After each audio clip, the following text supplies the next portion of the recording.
নমস্কার বন্ধুরা, মন বলে খাই খাই চ্যানেলে আপনাদেরকে স্বাগত জানাই।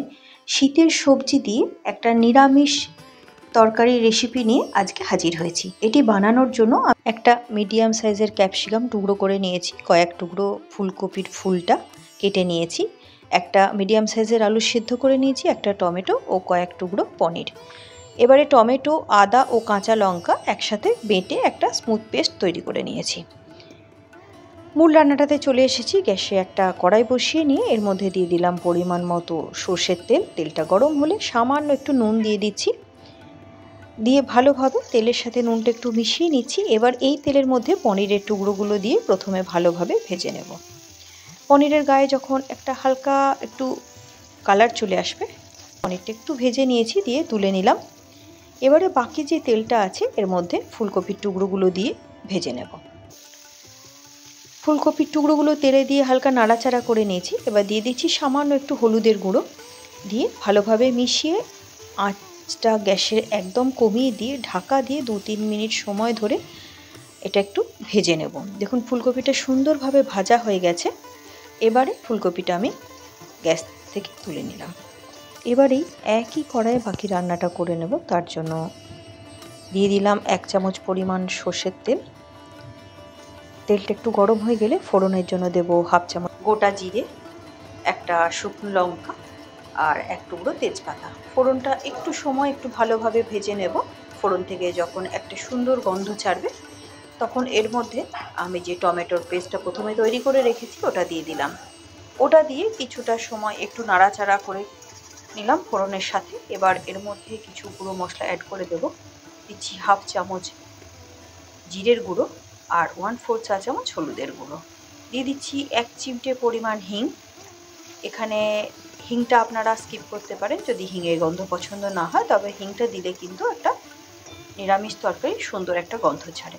দিয়ে কিছুটা সময় একটু নাড়াচাড়া করে নিলাম। এবার সামান্য একটু জল দিয়ে মশলাটা খুব ভালোভাবে কষিয়ে নেব।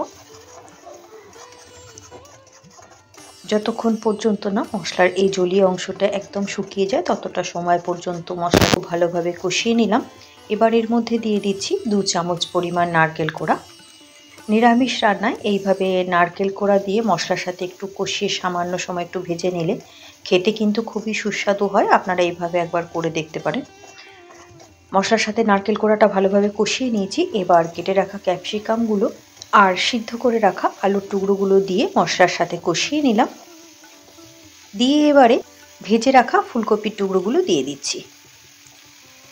ফুলকপির টুকরোগুলো দিয়েও সমস্ত কিছু মশলার সাথে আরও একবার নাড়াচাড়া করে মিশিয়ে নিয়ে এবারে দেব স্বাদ মতো নুন।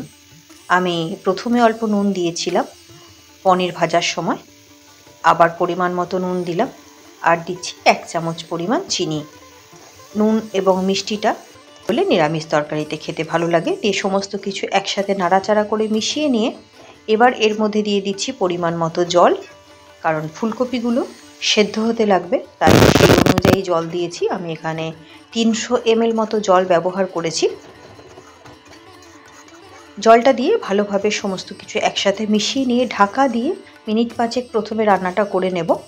5 মিনিট পরে ফিরে এসে ঢাকনা খুলে একটু চেক করে দেখে নিচ্ছি ফুলকপি ভালোভাবে সেদ্ধ হয়েছে কিনা। ফুলকপি এখনও সেদ্ধ হতে একটু দেরি আছে, তাই আরেকটু সময় রান্নাটা করে নিতে হবে। ঢাকা দিয়ে আরও 3 থেকে 4 মিনিট মতো রান্নাটা করে নিয়ে ফিরে এলাম। এবারে এসে ভেজে রাখা পনিরের টুকরোগুলো মিশিয়ে দিলাম। দিয়ে দিচ্ছি 2টো চেরা কাঁচা লঙ্কা আর কিছুটা পরিমাণে ফ্রেশ ধনেপাতা কুচি। আর দিয়ে দেব সামান্য পরিমাণে শাহি গরম মশলার গুঁড়ো। নিরামিষ তরকারি একটু গরম মশলা ঘি দিলে খেতে ভালো লাগে। এবারে এর মধ্যে দিয়ে দেব 1/2 চামচ পরিমাণ দেশি গাওয়া ঘি। দিয়ে গ্যাসের ফ্লেমটা অফ করে দেব।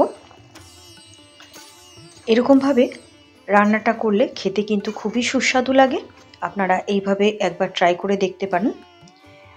ভাত বা লুচি, রুটি, পরোটা সবার সাথেই কিন্তু খেতে খুবই সুন্দর হয়। ভিডিওটি কেমন লাগলো? যদি ভালো লেগে থাকে তাহলে ভিডিওটি লাইক করুন, বন্ধু বান্ধব আত্মীয় স্বজনের মধ্যে শেয়ার করুন, আর আপনাদের মতামত কমেন্ট সেকশানে জানাতে কিন্তু একদম ভুলবেন না। যারা এখনও ভিডিওটি সাবস্ক্রাইব করেননি তাদেরকে সাবস্ক্রাইব করার অনুরোধ রইল। নমস্কার, ভালো থাকবেন, সুস্থ থাকবেন। দেখা হচ্ছে পরবর্তী ভিডিওর সাথে।